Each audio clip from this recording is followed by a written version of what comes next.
Hello. आता आपण बघूया मी सावित्रीबाई ज्योतिबा फुले यांचा एपिसोड रिव्ह्यू. कालच्या भागात आपण बघितलं की सावीला बघायला पाहुण्यांना पाटील हाकलवून लावतात. तेव्हा पाटील बोलतात निघा.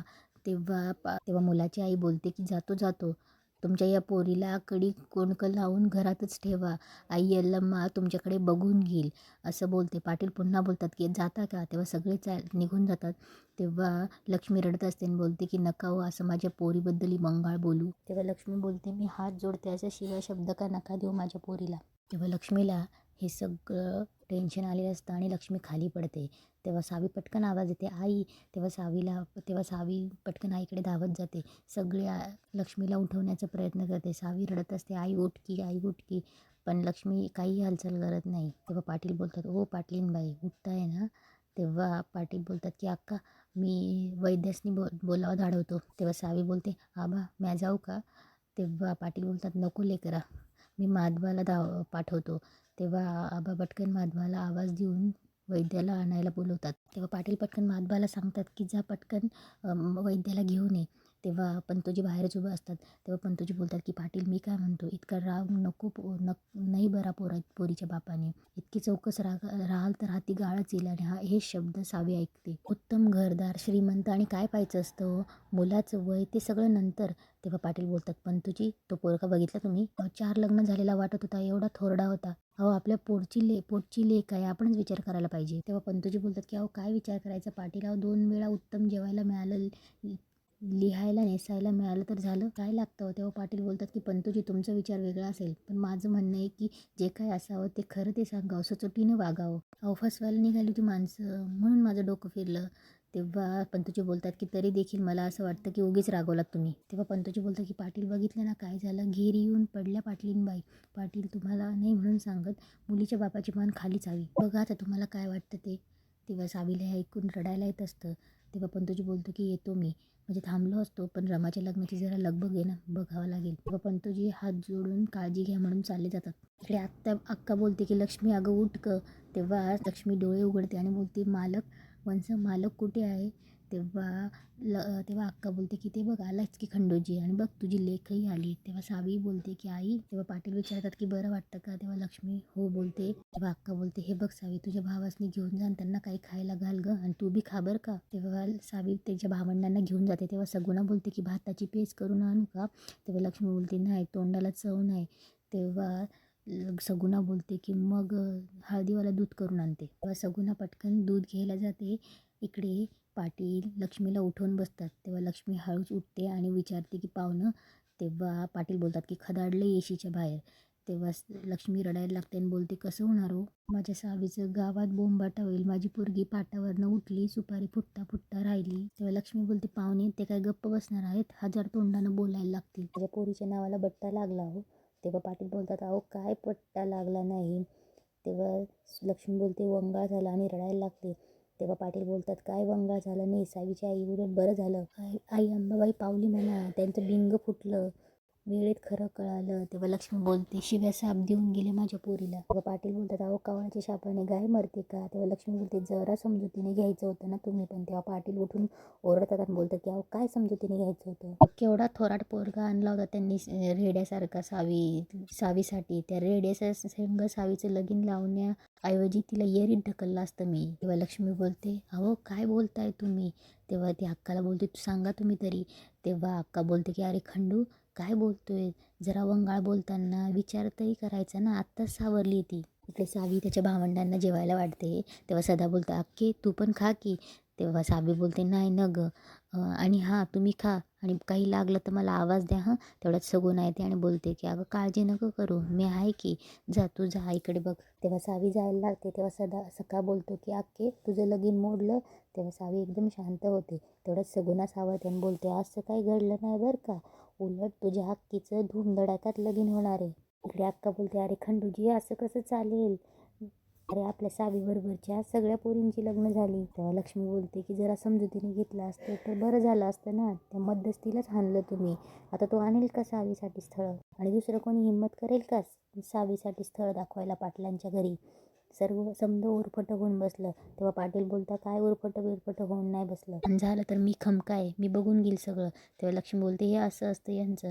तेव्हा पाटील बोलतात अहो काय असं असतं, तुम्ही समजून घेत नाही आहात. तुमच्या डोळ्यानं पोरगा बघितला ना व तुम्ही, काय अक्का जोड शोभत होता आणि केवढा ठोराट होता तो. सुपारी फुटली असती तर, सुपारी जर फुटली असती ना अक्का, तर तोच दगड उचलून त्याच्या बाच्यान त्याच्या डोक्यात घातला असता मी. तेव्हा अक्का बोलते काय बोलतोयस.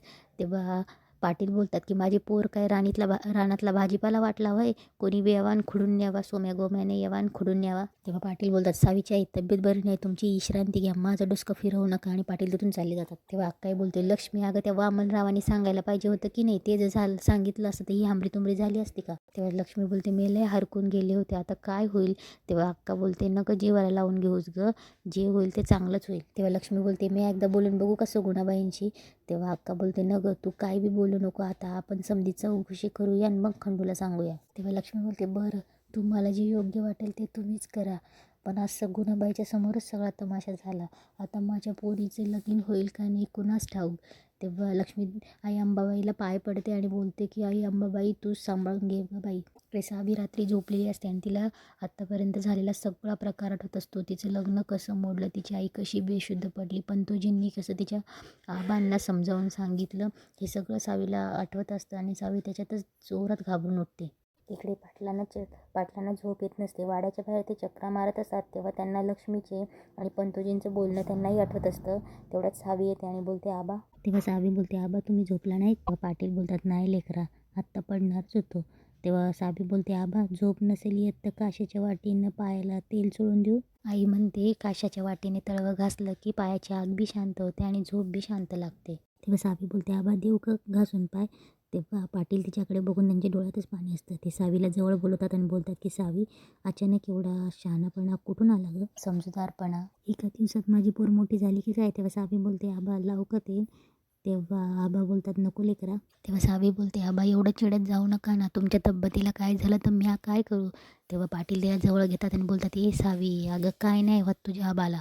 तेव्हा पाटील तिचे डोळे पुसतात आणि बोलतात की असं नाही रडायचं लेका, नाही चिडत मी नाही चिडत. तेव्हा ते दोघं डोळे पुसतात. तेव्हा सावी बोलते आजा आबा एक विचारू. पाटील बोलतात विचार की. तेव्हा सावी बोलते तुम्हाला माझ्या लग्नाची एवढी घाई होती तर आज तुम्ही नाही का म्हणालात. तेव्हा पाटील बोलतात सावी याचं थळ तुझ्यासाठी योग्य नव्हतं लेका, आणि असल्या थोरात माणसाला माझी एवढी फुलासारखी लेक देऊ मी. तेव्हा सावी बोलते म्हणजे. तर सावी बोलते म्हणजे कसं ठरवायचं कोण कोणासाठी लग्न करणार, कोण कोणासाठी योग्य नाही. तेव्हा पाटील बोलतात की त्यासाठी काही नियम असतात, म्हणजे समजासाठी ते नियम लागू होतात का नाही ते नाही माहिती, पण माझ्या पोरीसाठी माझा एक नियम आहे. तेव्हा सावी बोलते काय नियम बाबा आबा. तेव्हा पाटील बोलतात माझी लेक आणि माझा जावाई यांचा जोडा लक्ष्मीनारायणसारखा दिसावा. माझा जावाई दिसायला चांगला असावा, त्याचे विचार चांगले असावे, माझ्या पोरीवर प्रेम करणारा असावा, काळजी घेणारा असावा, आणि त्याच्या घरातली माणसं बी चांगली पाहिजे, प्रेमळ मायाळू पाहिजे. घरात पैका कमी असला तरी चालेल, पण घरातल्या माणसांवर एकमेकांवर माया पाहिजे, जिव्हाळा पाहिजे. शिस्त असली नाही असली हरकत नाही, पण माझ्या लेकीला जाच व्हायला नको, सासूरवास व्हायला नको, देवधर्म मानणारी कुळाचारी माणसं असावी. तेव्हा सावी बोलते अशी घरं असतात. पाटील बोलतात असतात की अशी घरं असतात, अशी माणसं असतात, आणि सावी अशी आसवं काढायची नाही. ह्यो तुझा बा तुझ्यासाठी शोधणार असं घर आणि अशी माणसं आणि असा नवरा बी शोधल. तेव्हा सावी बघते आणि रडायला लागते आणि तिच्या आबांना मिठी मारते. तेव्हा पाटील बोलतात ये लेकरा काय सांगितलं मी, अशी आसवं नाही काढायची. पाटील सावीला जळून गेलतात माझी सोन्याची पाखरू. तेव्हा दुसऱ्या दिवशी इकडे सगुणा तिची गठोडं बांधत असते. तेवढ्यात अक्का येते आणि बोलते काय ग कसली बांधी चालू आहे. तेव्हा सगुणा बोलते मग मी काय करू. तेव्हा अक्का बोलते म्हणजे. तेव्हा अक्का बोलते अंबाबाईच्या काठीला आले होते ना ग तू. तेव्हा सगुणा बोलते अंबाबाईच्या काठीला आले होते की दुसऱ्या कशाला आले होते तुला ठाव नाही. तेव्हा अक्का बोलते हे बघ सगुणा तू इथे कशापायी आलीस हे तुला चांगलं ठाऊक आहे, आणि मी तुला कशापायी बोलवलं हे बी तुला चांगलं ठाव आहे. मग कुठं बी जायचं नाही, गाठोडं दडून ठेवेल सांगेल हां निघाली लगेच. तेव्हा अक्का रिटर्न फिरते तेव्हा सावी तिथे उभी असते. तेव्हा सावी बोलते चला न्याहारीला. तेव्हा अक्का सगुणाला बोलते हे बघ न्याहारीला चाल, मी पुढे जाते वाट बघते चल. तेव्हा सावी सगुणाला बोलते चला न्याहारी करायला. तेव्हा सावी जायला लागते. तेव्हा सगुणा बोलते थांब. तेव्हा अक्का इकडे पाटीलांना बोलत असते सगुणाला सांगून थकले बाबा मी की काठीला थांब, पण त्या काय थांबत नाही. तेव्हा पाटील बोलतात काठीला बी थांबत नाही. तेव्हा अक्का बोलते वय की. तेव्हा अक्का बोलते मी काय म्हणते मी काय म्हणते, मी सगुणाशी बोलून बघू का सावित्रीबद्दल. तेव्हा पाटील बोलतात, एक दणका बसलाय अक्का आपल्याला, आता बेतानं जावं लागेल. तेव्हा अक्का बोलते, होय ते बी खरं, खरंच आहे, पण मी तुला सांगू खंडूजी, सगुणानं स्थळ आणलेलं स्थळ चांगलंच असेल, माझं मन म्हणतंय. तेव्हा सगुणा बोलते, ये इकडे बस. तेव्हा सगुणा सावीला विचारते की तू केलीस का न्याहारी. तेव्हा सावी बोलते, नाही, पाहुण्यांच्या अगोदर कसं खायचं. तेव्हा सगुणा बोलते, चल आपण दोघं मिळून न्याहारी करू हां. तेव्हा सावी बोलते, न गं तुम्ही न्याहारी करा, मला कामं आहे ती. तेव्हा सगुणा बोलते, हाय की आता किती कामं करशील, सकाळ झाडणं मी बघतीये, अंगण झाडलं, सडा घातला, रांगोळी काढली, लई छान रांगोळी काढलीस, मला फार आवडली, आणि गाईला पाणी पाजलंस. तेव्हा सावी बोलते, आमचा बारका वासरू आहे की त्याला गोंजारलं, लई मारकूट झालंय तो. तेव्हा सगुणा तिच्या चेहऱ्यावरून हात फिरवते आणि बोलते, गुणाची ग लेक माझी, किती कामं करतेस. तेव्हा सावी बोलते, काल आईला भुरळ आली ना, म्हणून करावं लागलं. तेव्हा सावी डोक्यात हात लावते आणि बोलते, अरे देवा, तिला देवपूजेसाठी पाणी आणून द्यायचं राहिलं, बावीचं पाणी. तेव्हा सगुणा बोलते, अरे देवा, लांब आहे वय बावी. तेव्हा सावी बोलते, नाही जवळच आहे, तुम्ही नारी करून घ्या, मी आलेच पाण्याची कळशी घेऊन. तेव्हा सगुणा सावीचा हात पकडते आणि बोलते, तुला पाणी शेंदायला येतं. तेव्हा सावी बोलते, वय. तेव्हा सगुणा बोलते, चल मी येते तुझ्याबरोबर. तेव्हा सावी बोलते, नाही न गं, तुम्ही न्यारी करा. तेव्हा सगुणा बोलते, अगं मला तुझ्याशी महत्त्वाचं बोलायचं आहे, आपण वाटेत बोलू हां. सावी सगुणाकडे बघते आणि इथेच आजचा एपिसोड संपतो.